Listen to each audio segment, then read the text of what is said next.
कैसे हमारा चित्त शून्य हो सकता है और शून्य का क्या अर्थ है? शून्य का क्या अर्थ है? शून्य का अर्थ है हम अपने भीतर अपने होने से बहुत भरे हुए हैं। हम अपने मैं से, अपने अहंकार से बहुत भरे हुए हैं। 24 घंटे उसी से भरे हुए हैं। कभी अपने भीतर खोज करें, आपके उठने में आपका अहंकार है, आपके वस्त्र पहनने में आपका अहंकार है, आपके चलने में आपका अहंकार है, आपके मकान बनाने में आप केवल छाया को थोड़ी मकान बनाते हैं, उसमें भी अहंकार है। वो बगल वाले का मकान छोटा करने को भी मकान बनाते हैं। आप वस्त्र कोई शरीर को ढकने को थोड़ी पहनते हैं, उसमें भी अहंकार है। दूसरों के वस्त्रों को फीका करने के लिए पहनते हैं। आप जो भी कर रहे हैं 24 घंटे आपकी अहंता उससे विकीर्ण हो रही है। 24 घंटे आपका मैं यहां तक हद हो जाती है। एक आदमी धन इकट्ठा करता है इसलिए कि उसके अहंता की पुष्टि मिल जाए। आखिर कौन धन इकट्ठा करने में कौन सा रस होगा? हां, धन की एक उपयोगिता है, वहां तक भी समझ में आता है, लेकिन धन तो उस सीमा पर भी इकट्ठा किया जाता है जहां उसकी कोई उपयोगिता नहीं है। मैं कल ही बात करता था, एंड्रू कार्नेगी मरा, अमेरिका का एक करोड़पति मरा तो कोई 3 अरब की संपत्ति छोड़ गया। 3 अरब की क्या उपयोगिता हो सकती है? यानी क्या करेगा 3 अरब का कोई आदमी? जरूर धन की उपयोगिता है, वस्त्र के लिए, भोजन के लिए, जीवन को चलाए जाने के लिए उसकी उपयोगिता है, लेकिन 3 अरब की क्या उपयोगिता है? फिर भी आप हैरान होंगे, कार्नेगी दुखी मरा क्योंकि वो सोचता था केवल 3 ही अरब तो 10 के उसके इरादे थे। उसने मरते वक्त कहा, जो उसका चरित्र लिख रहा था उस लेखक को उसने कहा, लेखक ने उससे पूछा कि आप तो संतुष्ट मरते होंगे। कार्नेगी ने कहा, संतुष्ट? मेरे 10 के इरादे थे, मात्र 3 ही मैं इकट्ठा कर पाया और जीवन बीत गया। और ये पक्का समझिए कि इसे 10 भी मिल जाते तो इसके इरादे 100 के हो गए होते और ये कहता बस केवल 10। वो जो 10 रुपए जिसके पास है वो जैसा कहे कि केवल 10 रुपए, वैसा ही वो भी कहता है जिसके पास 10 अरब रुपए वो कहता केवल 10 अरब। लेकिन इसकी उपयोगिता क्या है? रुपये की उपयोगिता थोड़ी दूर के बाद समाप्त हो जाती है और अहंकार की उपयोगिता शुरू हो जाती है। फिर रुपये का उपयोग नहीं है, फिर अहंकार के भरने के लिए रुपया सहयोगी है। जितना मेरे पास हो उतना मैं बड़ा आदमी हो जाता हूं, उतना मेरा मैं बड़ा हो जाता है, विराट हो जाता है, मजबूत हो जाता है। बड़े पद की खोज अहंकार की खोज है, और क्या है? जीवन में प्रथम होने की खोज अहंकार की खोज है, और क्या है? हैरान होंगे आप, धन की खोज अहंकार की खोज है और अनेक बार त्याग की खोज भी अहंकार की खोज ही होती है। वो जिस आदमी के पास बहुत है वो अगर उसको छोड़ दे तो वो ये कहना शुरू कर देता मैंने इतने बहुत को छोड़ा। एक साधु के पास था, वो मुझसे कहते थे मैंने लाखों रुपए पर लात मार दी। मैंने 2-4 दफा उनसे सुना, मैं फिर थोड़ा मैंने कहा कि मैं पूछूं कि ये लात कब मारी, तो मैंने उनसे पूछा, वो बोले कोई 20 साल हो गए। मैं थोड़ा हैरान हुआ, मैंने कहा 20 साल हो गए और ये बात भूलती नहीं है तो लात ठीक से नहीं लग पाई। ये बात अब याद रखने की कौन सी जरूरत है? इसका क्या प्रयोजन है कि आप इस बात को रखे रहें मन में कि मैंने लाखों रुपए पर लात मार दी है? क्या ये वो पुराना अहंकार ही नहीं है जो कहता था मेरे पास लाखों हैं, अब वो कह रहा है कि मैंने लाखों को लात मार दी? क्या वही अहंता, वही मैं, क्या वही मैं जो रुपए से भरता था वही मैं रुपए के त्याग से नहीं भर गया है? और अगर भर गया है तो 20 साल व्यर्थ चले गए, उनका कोई उपयोग नहीं हुआ। मैंने कहा ये लात पूरी लग नहीं पाई। इस मरण में आपको लगता है कि रुपए को मैंने लात मारी, निश्चित रुपए का मूल्य आपको अभी भी मालूम हो रहा है। अब जो रुपया पास में नहीं है उसका क्या मूल्य होगा, उसकी क्या उपयोगिता होगी? एक आदमी के पास लाख रुपए हैं तो हम समझ भी सकते हैं उसके लिए कोई उपयोगिता होगी। एक आदमी कहता मैंने लाखों पर लात मार दी, अब तो उसके पास रुपए नहीं है, लेकिन जो रुपया नहीं है उसकी स्मृति का क्या लाभ है? उसका भी लाभ है, उसका लाभ है अहंकार की परिपूर्ति उससे हो रही। मैंने लाखों पर लात मारी है और मैं उन लोगों से बड़ा हो गया जो लाखों को पकड़े बैठे। इसलिए हम साधु को बड़ा कहते हैं ग्रस्त से, क्योंकि वो लात मारता है। और साधु भी अपने को समझ ले कि मैं बड़ा हूं तो भूल हो जाती है, क्योंकि वो तो मामला ग्रस्त हो गया, वापस वो वही का वो आदमी हो गया। क्योंकि उसकी बुद्धि का केंद्र तो वही अहंकार हो गया। तो सवाल धन का और पद का ही नहीं, सवाल धन और पद के त्याग का भी है। प्रश्न असल में आपके पास क्या है इसका नहीं है, प्रश्न असल में यह है कि आप उस क्या से अपने अहंकार को तो नहीं भर रहे हैं। जो है उससे और जो नहीं है उससे, दोनों से अहंकार भर सकता है। जो आपने पाया उससे और जो आपने छोड़ा उससे, दोनों से अहंकार भर सकता है। शून्य का अर्थ है इस अहंकार से शून्य हो जाना। इसलिए दुनिया में धन के त्याग को मैं त्याग नहीं कहता, घर के त्याग को मैं त्याग नहीं कहता, पद के त्याग को मैं त्याग नहीं कहता, क्योंकि ये सब त्याग होकर भी ये हो सकता है कि जिस चीज की ये पूर्ति करते थे उसी की पूर्ति इनका त्याग भी करता हो। सिर्फ एक चीज के त्याग को मैं त्याग कहता हूं और वो अहंता है, और किसी चीज के त्याग को मैं त्याग नहीं कहता। सिर्फ अहंता के त्याग को मैं त्याग कहता हूं, सिर्फ अहंता के न हो जाने को मैं त्याग करता हूं। लेकिन क्या करेंगे? समझ में ये बात आ जाए कि अहंकार बुरा है। कितने दिनों से ये शिक्षा दी गई है कि अहंकार बुरा है और अहंकार पाप है और अहंकार छोड़ना चाहिए। क्या करेंगे अगर ये समझ में भी आ जाए कि अहंकार बुरा है? तो क्या करेंगे? आप छोड़ने में लग जाएंगे कि मैं अहंकार को छोड़ूं। ये बड़ा पागलपन हो जाएगा। कौन अहंकार को छोड़ेगा? अहंकार ही ना वही मैं। तो आप उस भूल में पड़ जाएंगे जैसे कुत्ता अपनी पूंछ को पकड़ने की कोशिश में लगा हो। वो उचकता है, पूंछ उचक जाती है, वो फिर उचकता है, फिर वो बड़ा हैरान हो जाता है कि मैं अपनी पूंछ को नहीं पकड़ पाता, क्या बात है।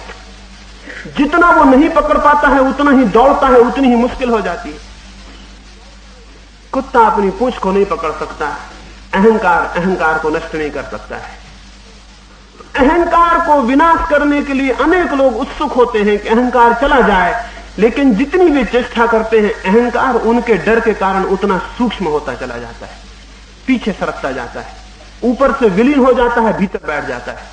और ऊपर का अहंकार बेहतर, भीतर का अहंकार बहुत घातक, क्योंकि ऊपर का दिखता है, भीतर का दिखता नहीं। वो बहुत भीतर सरकता जाता है। साधु में, सन्यासी में जिसको हम कहते हैं, उसमें जो अहंकार की सूक्ष्मता है वो सामान्य जन में भी नहीं होती। इसलिए दुनिया के साधु एक दूसरे से नहीं मिल पाते, उनके बीच दीवार खड़ी है। कौन सी दीवार? ग्रस्त के बीच तो मकानों की दीवारें हैं, समझ में आता है, लेकिन साधुओं के बीच कौन सी दीवार जिनके कोई मकान नहीं है? ग्रस्तों के बीच तो खैर मकानों की दीवारें हैं, पड़ोसी के पास कैसे जाएं, बीच में दीवार है। लेकिन साधुओं के पास कौन सी दीवारें हैं? लेकिन साधुओं के पास और सूक्ष्म दीवारें हैं, उनके अहंकार की दीवारें हैं। तो ये मिट्टी की दीवारें तो खोद के फेंक दी जाएं आधा घंटे में, लेकिन अहंकार की दीवारों को खोदने में जन्म जन्म लग जाते हैं। वे बहुत सूक्ष्म होकर पकड़ लेती हैं। अहंता को सीधा नष्ट नहीं किया जा सकता, और जो अहंकार को सीधा नष्ट करने में लगेगा वो भूल में पड़ जाएगा। अहंकार सूक्ष्म हो जाएगा, अचेतन हो जाएगा, अनकॉन्शियस हो जाएगा, भीतर बैठ जाएगा। उसके रास्ते ऊपर से दिखाई पड़ने बंद हो जाएंगे और उसकी जड़ें भीतर प्रविष्ट हो जाएंगी और वो पूरी आत्मा को ग्रसित कर लेगा, पूरी आत्मा को पकड़ लेगा।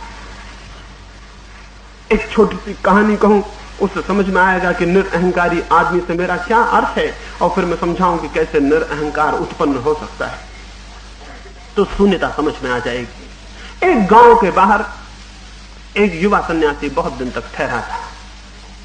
युवा सुंदर था, बहुत लोग उसे प्रेम करते और बहुत लोग उसे आदर करते। बहुत उसका सम्मान था और उसके विचार का बहुत प्रभाव था। बड़ी क्रांति की उसकी दृष्टि थी और जीवन में बड़ा बल था। और अचानक एक दिन सब बदल गया। वे ही लोग जो गांव को उसे आदर करते थे, उन्हीं ने जाके उसके झोपड़े में आग लगा दी, और वही लोग जो उसके पैर छूते थे उन्होंने ही जाके उसके ऊपर चोटें की, और जिन्होंने उसे सम्मान दिया था वही उसे अनादर देने को तैयार हो गए। अक्सर ऐसा होता है, जो सम्मान देते हैं वे सम्मान देने का बदला किसी भी दिन अपमान करके ले सकते हैं। इसलिए सम्मान करने वाले से बहुत डरना पड़ता है, क्योंकि वे उसका बदला ले चुकाएंगे किसी दिन। सम्मान देने में उनके अहंकार को चोट लगी है, किसी को सम्मान दिया है, किसी को ऊपर माना है, उनके बहुत गहरे तल पर उन्हें बहुत चोट लगी है। इसका बदला वे किसी भी दिन ले सकते हैं, कोई छोटी सी बात इसका बदला वे ले सकते हैं। इसलिए उस आदमी से बहुत डरना पड़ता है जो सम्मान देता हो, क्योंकि किसी दिन वो पोटेंशियल अपमान करने वाला है, किसी भी दिन वो अपमान कर सकता है, वो किसी भी दिन बदला लेगा इस बात का। एक व्यक्ति मेरे पास आए, उन्होंने मेरे पैर छुए, मैंने उनसे कहा पैर मत छुए, इसमें खतरा है। वो बोले क्या बात है? खतरा केवल इतना है कि किसी दिन इसका बदला ले सकते हैं। आज पैर छुआ है, कोई छोटा सा मौका मिल जाए तो मेरे सिर को तोड़ने के लिए लकड़ी भी उठा सकते हैं। उस युवा को बहुत सम्मान दिया था गांव के लोगों ने, फिर एक दिन सुबह जाके उसका अपमान किया। बात यह हो गई, गांव में एक लड़की को बच्चा हो गया और उसने कहा कि वो सन्यासी का बच्चा है। स्वाभाविक था कि वे अपमान करते, स्वाभाविक था कि वे अपमान करते, बिल्कुल ही स्वाभाविक था। इसमें कौन सी गड़बड़ थी? ये तो वही ठीक ही कर रहे थे गांव के लोग। वे उस बच्चे को ले गए और जाकर उस युवा सन्यासी को ऊपर पटक दिया। उसने सन्यासी ने पूछा कि बात क्या है, क्या मामला है? वे बोले कि मामला हमसे पूछते हो? ये बच्चे के चेहरे को देखो और पहचानो कि मामला क्या है। मामला तुम जानते हो, तुम नहीं जानोगे तो कौन जानेगा? ये बच्चा तुम्हारा है। उस सन्यासी ने कहा, इज इट सो? ऐसी बात है, बच्चा मेरा है? वो बच्चा रोने लगा तो वो सन्यासी उसको, उस बच्चे को चुप कराने में लग गया। गांव के लोग आए और गए, वे उस बच्चे को वहीं छोड़ गए। अभी सुबह थी, फिर उस बच्चे को लेकर वो गांव में भिक्षा मांगने गया, जिससे रोज गया था, लेकिन आज उसे कौन भिक्षा देता? वे जो सम्मान में करोड़ों दे सकते हैं, अपमान में रोटी का एक टुकड़ा भी नहीं दे सकते।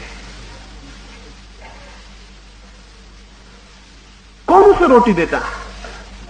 जहां वो गया द्वार बंद कर दिए गए। जिस द्वार पर उसने आवाज दी वो दरवाजा बंद हो गया, लोग उनका आगे हो जाओ।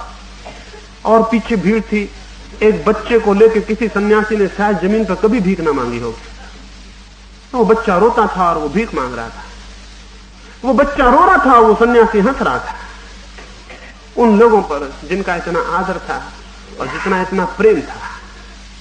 वो उस द्वार पर भी गया जिस घर का वो बच्चा था, जिस घर की बच्ची का वो लड़का था। उसने वहां भी आवाज दी और उसने कहा कि मेरी फिक्र छोड़ दें, कसूर भी होगा तो मेरा होगा, इस बच्चे का कौन सा कसूर है, इसे कुछ दूध मिल जाए। उस लड़की को सहना मुश्किल हो गया, जिसका वो बच्चा था। उसने अपने पिता से कहा, मुझे क्षमा करें, मैंने झूठ बोला। उस सन्यासी का तो मुझसे कोई परिचय भी नहीं है। उस बच्चे के असली बाप को बचाने के लिए मैंने ऐसा कह दिया था। मैंने सोचा था कि थोड़ा कुछ कहा सुनी करके आप वापस लौट आएंगे, बात यहां तक पहुंच जाएगी, ये मेरे कल्पना के बाहर। घर के लोग घबरा गए कि ये क्या हुआ, ये तो बड़ी भूल हो गई, ये तो बड़ा मुश्किल हो गया। वे नीचे भागे आए, वे उसके पैर पर फिर गिर पड़े, उसके पैर पड़ने लगे, बच्चे को उसके हाथ से लेने लगे। उसने कहा, क्या मामला है, बात क्या है? उन्होंने कहा, ये बच्चा आपका नहीं। उसने कहा, इज इट सो? ऐसी बात है कि बच्चा मेरा नहीं? आप ही तो सुबह कहते थे कि बच्चा आपका है। ये आदमी है निरअहंकार। लोगों ने उससे कहा, तुम कैसे पागल हो, सुबह क्यों नहीं कहा कि बच्चा मेरा नहीं? उसने कहा, क्या फर्क पड़ता था, बच्चा जरूर किसी का होगा, मेरा भी हो सकता। यानी ये बच्चा किसी का तो होगा ही, कोई ना कोई इसका बाप होगा ही। अब तुम मुझे तो गाली दे ही चुके, अब एक और आदमी को गाली दोगे, क्या फायदा है? मेरा मकान जला ही चुके, अब एक आदमी का और जलाओगे, क्या फायदा है? तो मैंने कहा कि इसमें फर्क भी क्या पड़ता है। और अच्छा ही हुआ, तुम्हारा सम्मान, तुम्हारी श्रद्धा का भी मुझे गहराई पता चल गई, तुम्हारी बातों का भी मुझे मूल्य पता चल गया। अच्छे हुआ, इस बच्चे ने मुझ पर बड़ी कृपा की, मुझे कुछ बातें दिखाई पड़ गई। उन्होंने कहा, तुम बिल्कुल ही पागल हो, इतना इशारा भर कर देते कि मेरा नहीं तो सब मामला बदल जाता। उसने कहा, क्या फर्क पड़ता था, मेरी इज्जत ही बिगड़ रही थी ना। तो क्या मैं इज्जत के लिए साधु हूं, रिस्पेक्टेबिलिटी के लिए, तुम्हारा आदर मिले इसलिए? तुम्हारा आदर अनादर का भाव छोड़ा, उसी से तो मैं साधु हूं। तुम्हारे आदर अनादर को विचार करके मैं कुछ करूं तो फिर मैं कैसा साधु हूं? असल में भीतर मैं का भाव जिसका विलीन हो जाए वही साधु है।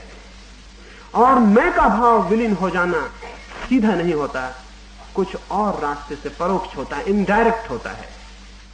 कैसे इनडायरेक्ट होता है?